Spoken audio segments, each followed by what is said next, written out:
যে প্ৰতি টুকুৰা অসমীয়াৰ মাটি আমি সন্দেহযুক্ত বাংলাদেশীৰ পৰা মুক্ত কৰি নিজকে প্ৰস্তুত কৰিছিলোঁ।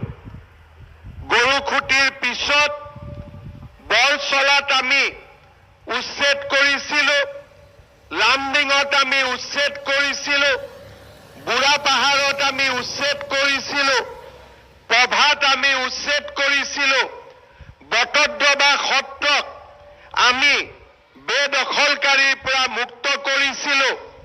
চাপৰ পাইকান চাওঁতে চাওঁতে 1,29,000 বিঘা মাটি আমি সন্দেহযুক্ত ব্যক্তিৰ কবলৰ পৰা আমি ৰক্ষা কৰিবলৈ সক্ষম হৈছিলোঁ।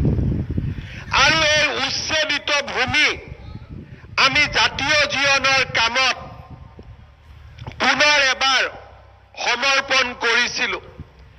ওৰাঙৰ উচ্ছেদিত ভূমিত আজি অসমৰ আমাৰ সকলোৰে হৃদয়ৰ আপোন এশিঙীয়া গড়ৰ পৰা বাঘলৈ সুন্দৰ বসতি নিৰ্মাণ হৈছে।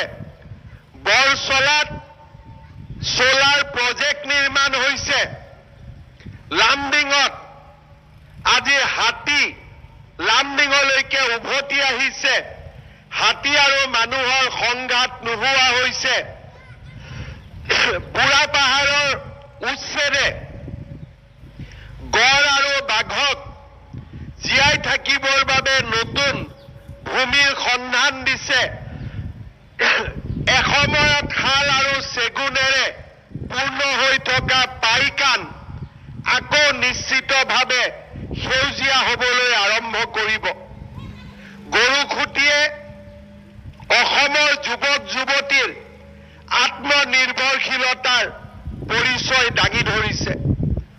যোৱা 4টা বছৰত গৰুখুটিয়েদি আৰম্ভ কৰা যাত্ৰাক আমি এক সংকল্প হিচাপে গ্ৰহণ কৰি অসমৰ প্ৰতি বিন্দু মাটি বেদখলকাৰীৰ পৰা মুক্ত কৰিবলৈ, সন্দেহযুক্ত বাংলাদেশীৰ পৰা মুক্ত কৰিবলৈ আমি নিজকে সমৰ্পণ কৰিছোঁ।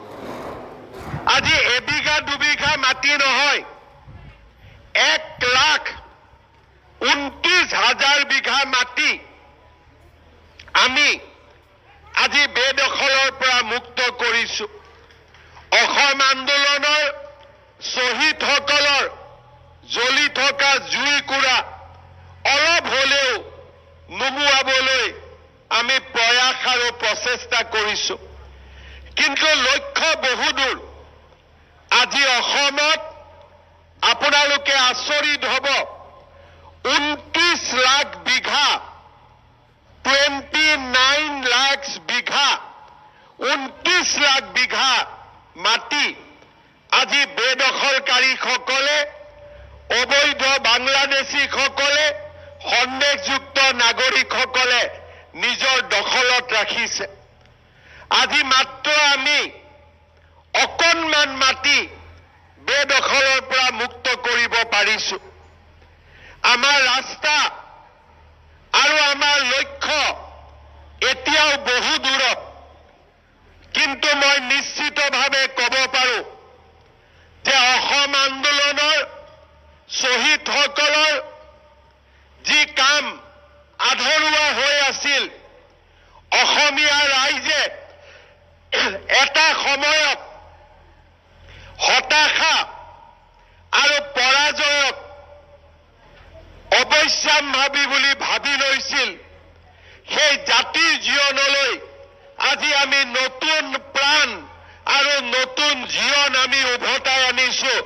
আৰু আজিৰ দিনটোত আমি সংকল্প লৈছোঁ যে প্ৰতি টুকুৰা অসমীয়াৰ মাটি আমি সন্দেহযুক্ত বাংলাদেশীৰ পৰা মুক্ত কৰিম।